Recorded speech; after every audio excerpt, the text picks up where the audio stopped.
मित्रांनो,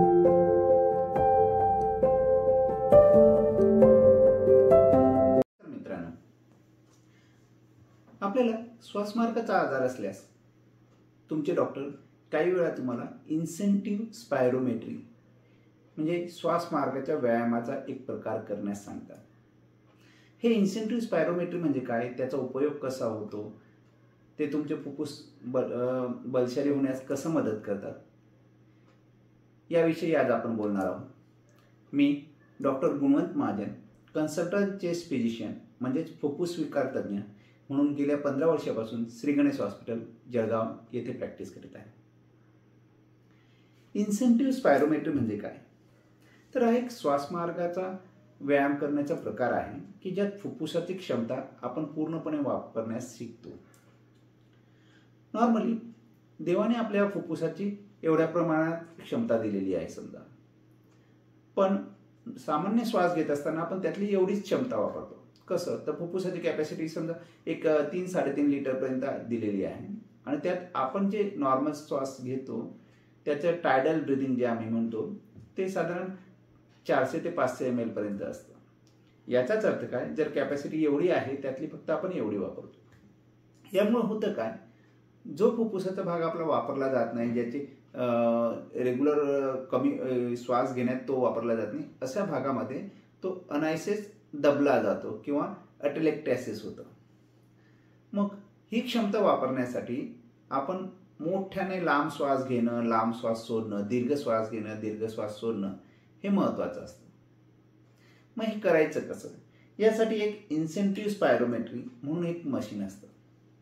या मशीनमध्ये काय असतं, तर ही अशी एक नळी दिली आहे आणि ती या 3 बॉल्सच्या नळकांड्यांना जोडलेली आहे.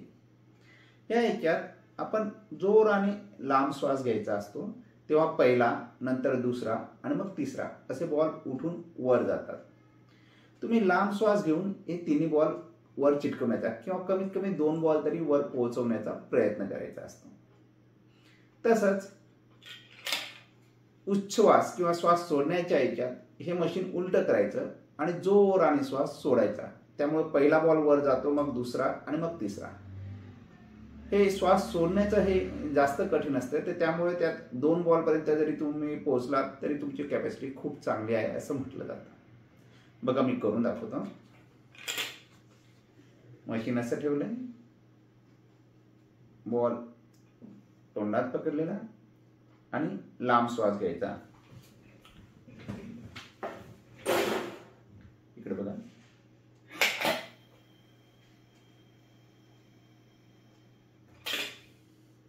यात श्वास घेताना श्वास नुसता धरून सोडायचा नाही. बघा,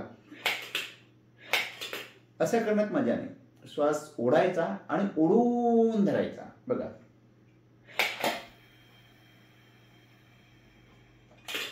जेवढं तुम्ही श्वास ओढून धराल तेवढं फुफ्फुस मोठं राहतं. आता उलट प्रकारे मशीन उलट करायचं आणि श्वास सोडायचा, जोरात सोडायचा.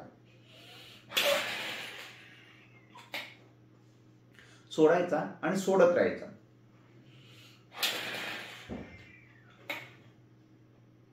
नुसतं सोडून लगेच घ्यायचा नाही. बघा, असं करून उपयोग नाही. सोडायचा आणि सोडत राहायचा.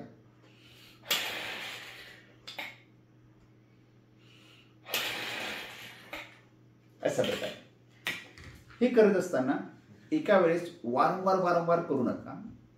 पहिल्या वेळेस करताना 2 किंवा 3 वेळा आणि नंतर एक 4 ते 5 वेळा हा जास्तीत जास्त करावा. यापेक्षा जास्त प्रमाणात केल्यास छाती आणि मसल दुखायला लागतात. म्हणून एका वेळेस एक 4 ते 5चा सेट फक्त करावा.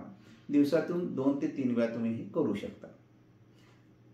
हे श्वासाचा व्यायाम करण्याने फुफ्फुसाची कॅपॅसिटी मोकळी होण्यास, वाढण्यास मदत होते आणि त्यामुळे फुफ्फुसाची जी क्षमता आपली शिल्लक आहे ती जास्तीत जास्त चांगल्या प्रकारे आपल्याला वापरता येते.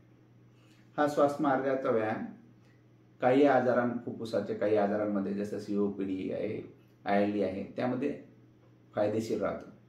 पण सर्वच पेशंटला याच्याने फायदा होईलच असं नाही. त्यामुळे कोणत्या पेशंटने हा व्यायाम करावा हे तुमचे डॉक्टर सांगतील, त्या पद्धतीने तुम्ही ते करावं.